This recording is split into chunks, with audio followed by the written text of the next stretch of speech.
दोस्तों कई बार ऐसा होता है ना कि लाइफ में आप जो चाहते हो वो होता नहीं। फॉर एग्जाम्पल देखो, अभी हमारे साथ ही हुआ है। हमें 12 बजे निकलनी थी, हम 12 बजे निकल नहीं सके और लेट हो गई। निकलते निकलते जब निकले तो पता चला हमारा माइक ही छूट गया। अब माइक छूट गया, उसके चक्कर में फिर 14 किलोमीटर हमें उल्टा आना पड़ा। एक्चुअली ना लाइफ यही है। और आपने ना पैनिक नहीं होना, मैं आपको सीरियसली बताऊं, मैं बहुत पैनिक कर गया था उस वक्त, क्योंकि मुझे जाना है, टाइम पर पहुंचना है, सारे कंटेंट्स बनाने हैं और उस वक्त ऐसा लग रहा था कि मैं पहुंच ही नहीं पाऊंगा। आज हमारा ट्रिप होने वाला है एक ऐसी जगह जो बहुत पुराना है, करीब 1500 साल पुराना है, लेकिन उसके अंश रामायण से जुड़े हैं। तो हम लोग जा रहे हैं वीरभद्र मंदिर। ये मंदिर एक्चुअली लिपाक्षी टेम्पल के नाम से लोगों के बीच जाना जाता है।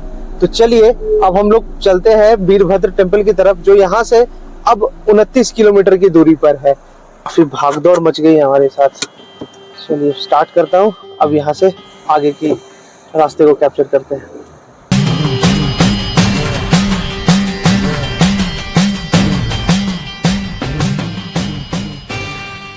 यहाँ पर देखो ये एंट्री है, यहाँ से आप आओगे। यहाँ 2 पार्किंग है, एक इधर और एक इधर।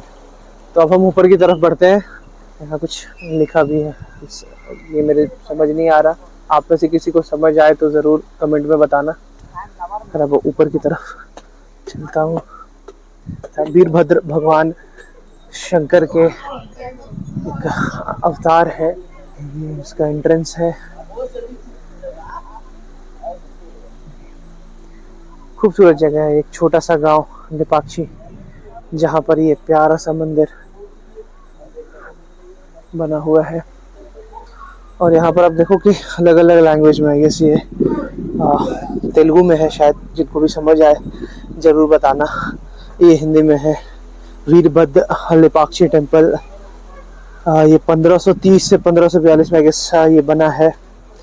और ये इंग्लिश में, जिनको जो भी लैंग्वेज पसंद है वो उस लैंग्वेज में इसको पढ़ सकते हैं। सारी हिस्ट्री है यहाँ पर।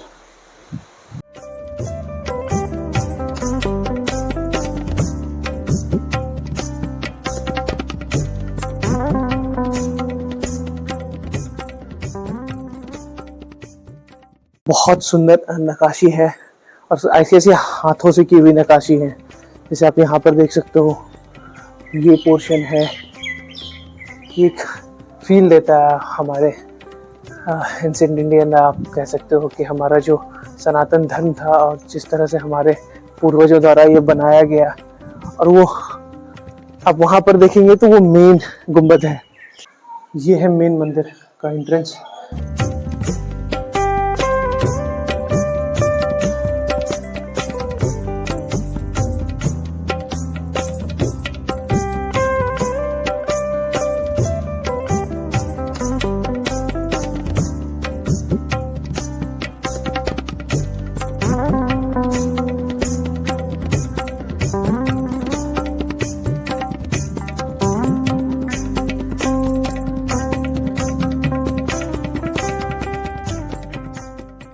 ये है मेन मंदिर, वीरभद्र जी के दर्शन यहाँ पर आप लोग कर सकते हो। वैसे कैमरा ले जाना अंदर अलाउड नहीं है। और मेरे हिसाब से तो आज के युग में ऐसा बनना भी बहुत बहुत मुश्किल है। ये मंदिर के बाहर का सीन है, ये जो मेन मंदिर है। यहाँ के बाद अब हम आगे चलते हैं।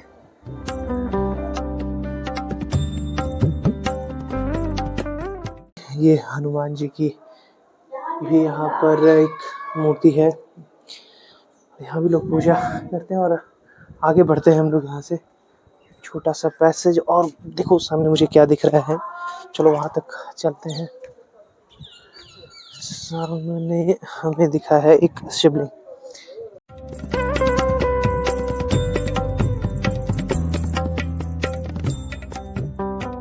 ये जैसे आप साउथ इंडिया के टेम्पल्स में आओगे ना, तो आपको एक द्रविडियन स्टाइल की सारी स्ट्रक्चर्स दिखेंगी, जो इसमें गोपुरम होता है। जो ये गोपुरम आपको इस वक्त दिख रहा होगा।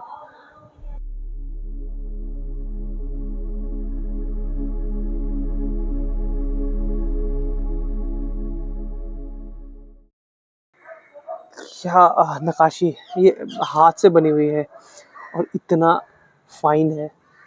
तो द्रविडियन स्टाइल में जनरली क्या होता है ना कि 4 एंट्री होती है, एक बड़ा सा कंपाउंड होता है, मंदिर बीच में आती है और उस मंदिर के में 4 दरवाजे होते हैं जिसको हम लोग हम द्वार कहते हैं। आपने देखा भी होगा जब आप में से कोई भी साउथ इंडिया में रहे होंगे या जो भी साउथ इंडिया के टेम्पल्स को आपने विज़िट किया होगा तो आपने ये देखा होगा कि वहाँ पर 4 दरवाजे होते हैं और जो 4 दरवाज़ों को कोई अलग अलग जैसे डायरेक्शन होती है ना, ईस्ट वेस्ट नॉर्थ साउथ, कुछ उस तरीके से, और बीच में मंदिर होता है जो मंदिर का मेन गोपुरम होता है, जो वो है स्ट्रक्चर जिसके अंदर वीरभद्र जी विराजमान है। मैंने स्टार्ट वहाँ से लिया था, आपको मेरी वीडियो में वो ध्यान हो कि वो मेन एंट्रेंस है, उससे लेफ़्ट की तरफ उस वक्त मैं गया था और वहाँ से मैंने मेन मंदिर के अंदर एंट्री ली है। और वहाँ के बाद मैं उस दरवाजे से, जो आई गेस 4 दरवाजे होते हैं ना, तो उसमें से एक दरवाज़ा जो बाहर आती है और इसी तरह से मंदिर के कॉरिडोर में आती है। लेकिन वो एक खंभा जो है वो अभी भी हम ढूंढ रहे हैं। इससे पहले मैं यहाँ कभी नहीं आया, लेकिन इस पर मैंने वीडियो ज़रूर बनाई है और मैंने कई रिसर्च भी की है। तो अब उस खंभे की को देखने की जो मेरे अंदर की जिज्ञासा है ना, वो बढ़ती जा रही है। चलो मैं उसे ढूंढता हूँ। मैंने कई वीडियोस देखे हैं, लेकिन यहाँ मैं खंभों से परेशान हूँ। एक्चुअली कंफ्यूज हूँ, परेशान नहीं, एक्चुअली मैं कंफ्यूज हूँ क्यों इतनी ज़्यादा खंभे हैं ना। ये देखो एक और स्ट्रक्चर है, यहाँ पर एक पैसेज है और जो मैं आपको चीज़ दिखा रहा हूँ वो ये है, छत ही नहीं है लेकिन खंभे अभी भी हैं। और यहाँ पर हमें एक और कुछ स्ट्रक्चर मिला है, ये गणपति जी का है। ये आप देखो, ये पत्थर को कार्व करके बनाया गया है, पत्थर को हाथों से काट कर बनाया गया है। और ये वो ब्यूटीफुल स्ट्रक्चर है महादेव का। Look at this. कितना प्यारा है ये स्ट्रक्चर, मन को मोह लेने वाला स्ट्रक्चर, और एक स्टोन को कार्व करके बनाया गया है। कारीगरी थी हमारे पूर्वजों की, वो ये है। ये आप देखो, जब भी आप गूगल करोगे ना वीरभद्र टेम्पल या लेपाक्षी टेम्पल, तो आपको ये स्ट्रक्चर ज़रूर दिखेगा। बहुत सुकून मिलता है आपको जब आप यहाँ आते हो। एक्चुअली ये एक छोटा सा गांव है, उसके बीच में ये मंदिर, और अपने आप में एक एंसेंट इंडिया की एक फील देता है, पुराने भारत की एक फील देता है जो मॉडर्न भारत से बहुत अलग रही होगी। और जो मेन चीज़ है, जो उसके बाद में आपको जहाँ ले जाने वाला हूँ, वो उससे भी पुरानी जगह है जिसका जिक्र मैंने किया है कि वो जगह रामायण से जुड़ी हुई है। तो उसके बारे में भी मैं जब सोचता हूँ ना, एक्चुअली वो एक गूज़बम्स सा आता है। आप तब तक स्ट्रक्चर्स को ध्यान से देखो कि किस तरीके की कार्विंग है। पूरा एक स्टोन को कार्व करके ये बनाया हुआ, ऐसे ऐसे बहुत सारे हैं। ये स्ट्रक्चर जो मैंने आपको बताया ना, जिसपे छत ही नहीं है, ये आप देखो, इस पर छत नहीं है, जो अभी थोड़ी देर पहले मैंने बताया। उसकी एक कहानी है जो मुझे अभी पता चली है एक्चुअली, पहले आप इसको ध्यान से देख लो। उस पर छत नहीं है, ये एक इनकम्प्लीट सा स्ट्रक्चर लग रहा है। अब ये कहानी मुझे यहाँ आकर पता चली है कि ये कल्याण मंडप के नाम से जाना जाता है, जो इनकम्प्लीट रह गया है। अगर ये कंप्लीट हो जाता तो भगवान महादेव और माता पार्वती की विवाह यहाँ होती। ये मंडप जैसा लग भी रहा था। कल्याण मंडप, आप जैसे साउथ इंडिया में ना शादियों को कल्याणम भी कहते हैं। फाइनली हमें वो पिलर मिल गया जिसकी हमें तलाश थी। आप देखो, ये पिलर ऊपर अटैच है, सारे पिलर अटैच हैं, कोई ऐसा पिलर नहीं जो ऊपर से अटैच ना हो। नीचे से भी सारे पिलर अटैच हैं, सारे के सारे पिलर नीचे से भी अटैच हैं। लेकिन एक पिलर यहाँ पर है जो अटैच नहीं है, वो है ये, और मैं बारीकी से दिखाता हूँ आपको।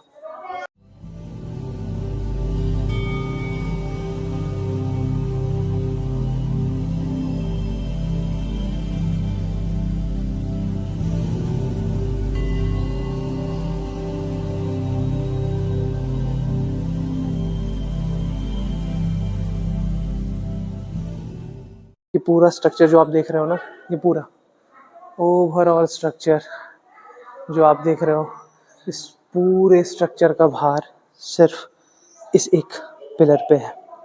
जो स्टार्टिंग में मैंने भी अंदर में मैंने आपको बताया कि द्रविडियन स्टाइल में 4 दरवाजे होते हैं। तो एक जिससे हमने एंट्री करी है और एक उस तरफ होगी, अब उस तरफ हम लोग बढ़ रहे हैं। बहुत सुंदर सा पार्क है। दूसरा दरवाज़ा आपको उस तरफ देखने को मिलेगा। तब तक आप लोग पार्क को देखें।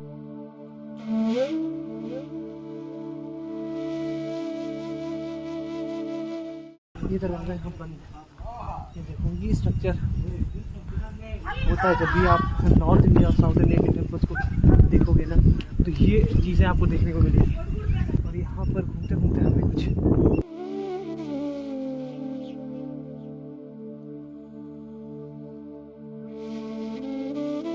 क्योंकि मंदिर चौखट स्टाइल का होता है, जिसमें 4 दरवाजे होते हैं। 2 मैंने आपको दिखाया, एक स्टार्ट है जिससे हम लोगों ने एंट्री करी है, दूसरा जो मैंने अभी दिखाया, और तीसरा चौथा जो है शायद हम वहाँ तक नहीं पहुँच पाए क्योंकि बैरियर है चौथे दरवाजे और तीसरे दरवाजे पर। लेकिन यहाँ से मैं आपको दिखाने की कोशिश करता हूँ। ये हो गया हमारा लेपाक्षी टेम्पल। जो सारी चीज़ें मैंने आपको यहाँ पर बता दी है, और वो हैंगिंग पिलर फाइनली हमने ढूंढ निकाली। एक्चुअली ना मैं वहाँ से गुजर गया था, बट मुझे फिर भी पता नहीं चला। सेकंड टाइम जब मैंने एंट्री करी ना, तो मुझे वहाँ पर वो पिलर दिखा। तो वो पिलर जो है, जिसके बारे में एक कहानी भी है कि उस पिलर को ना एक अंग्रेज़ अफसर ने हिलाने की कोशिश की थी। उन्हें नहीं लगा था कि ये स्ट्रक्चर जो है इंडियंस बना सकते हैं, तो उन्होंने उस पिलर को तोड़ने की भी कोशिश की, हिलाने की कोशिश की, जिससे ये समझ आया कि पूरा स्ट्रक्चर जो है ना मंदिर का, वो हिल गया था। एंड दैट डे ये समझ में आया कि वो पिलर जिस पर ये पूरा मंदिर टिका है, वो ज़मीन से उठा हुआ है। अब फाइनली अब हम उस जगह को चलते हैं जिस जगह को मैंने स्टार्टिंग में बताया था कि ये जगह रामायण से भी मेल खाता है, रामायण का भी ये पात्र रहा है। तो फाइनली अब हम उस जगह पर चलते हैं जो रामायण से जुड़ा है। जय श्री राम। और यहाँ पर हर हर महादेव। तो फाइनली वो जगह पहुँच चुका हूँ मैं, और आपके राइट साइड में वो जगह है जिसकी चर्चा मैं लगातार वीडियो के शुरुआत से करता आया हूँ। चलो अब सस्पेंस खोल देता हूँ। ये वो एक्चुअली जगह है ना जिसको हम लोग कहते हैं जटायु थीम पार्क यहाँ के लिए। लेकिन ये एग्जैक्टली वो जगह है जहाँ पर भगवान राम जटायु से मिले थे। जटायु वो पात्र थे जिन्होंने भगवान राम को ये बताया था कि रावण ने माता सीता का हरण किया था। माता सीता को हरण कर रावण किस जगह लेकर गया है, और ये बात भगवान राम को जटायु ने बताई थी। और यहाँ पर जब भगवान राम पहुँचे थे तो जटायु को रावण ने ऑलमोस्ट मार दिया था और उनका पंख कटा हुआ था, और यहीं पर उन्होंने अपना दम तोड़ा था। तो पूरी चीज़ और जो ये पूरा थीम पार्क है, इसको अब मैं कवर करने जा रहा हूँ। तो चलो मिलता हूँ अंदर। जटायु थीम पार्क देखो, और एक्चुअली ना इसकी टिकट भी लगती है। ये 10 रुपये इसकी टिकट लगती है, और ये सबके लिए शायद, इंडियन हो फॉरेनर हो, ये सबके लिए है। ये बहुत सुंदर पार्क है। यहाँ पर टिकट मिलती है और खाने वाने के भी इंतज़ामात हैं यहाँ पर इस पार्क में। और ये वो जगह है जिसकी चर्चा मैं करता आ रहा था। तो इतना प्यारा ये स्ट्रक्चर इन्होंने बनाया है ट्रिब्यूट देने के लिए हमारे जटायु जी को, जिन्होंने माता सीता को बचाने में एक अहम किरदार निभाया था। भगवान राम की सेवा में उन्होंने माता रावण से युद्ध करते वक्त उन्होंने अपना प्राण इसी जगह पर त्यागा था। एक चीज़ मैं आपको बताना भूल गया, आप ऊपर भी जा सकते हो, मुझे नहीं पता था। तो चलो ऊपर चल के देखता हूँ मैं कि ये कैसा लगता है। ये स्टेप्स हैं जिसको चढ़कर हम अब ऊपर जा रहे हैं। सुंदर है, काफ़ी सुंदर ये लोकेशन है। और जो ये साइने से मेंटेन कर रखा है, जिस तरीके से आप देखो, खूबसूरत ये जगह। तो होता क्या है ना कि भारत के अंदर जो यूनेस्को की वर्ल्ड हेरिटेज साइट्स होती हैं, जो भी यूनेस्को के अंदर आती हैं उसे यूनेस्को बहुत तरीके से संभाल कर रखता है। और चूंकि ये रामायण से जुड़ा है और मुझे जहाँ तक लग रहा है यहाँ पर एक मंदिर भी है जो मैं देख पा रहा हूँ यहाँ पर। तो चलो मैं उस मंदिर तक आपको लेकर चलता हूँ, लेकिन उससे पहले आप ये देखो, ये एक बड़ा सा पत्थर है, इसी के ऊपर वो स्ट्रक्चर बना हुआ है। बहुत सुंदर है, आप यहाँ का व्यू देख सकते हैं, इतना प्यारा व्यू। आंध्र प्रदेश में पड़ता है ये जगह, लेपाक्षी। हम ऑलमोस्ट अब पहुंच चुके हैं और अब जटायु के ऊपर भी जा सकते हैं, शायद उसको टच कर सकते हैं। शायद ये बंद है या खुला है, जी नहीं ये बंद है। और इस वक्त मैं खड़ा हूँ जटायु थीम पार्क के मंदिर की, जो मैंने नीचे बात करी थी आप लोगों से। एक मंदिर है ये एग्जैक्टली क्या है ये अब ऊपर चलकर पता चलेगा।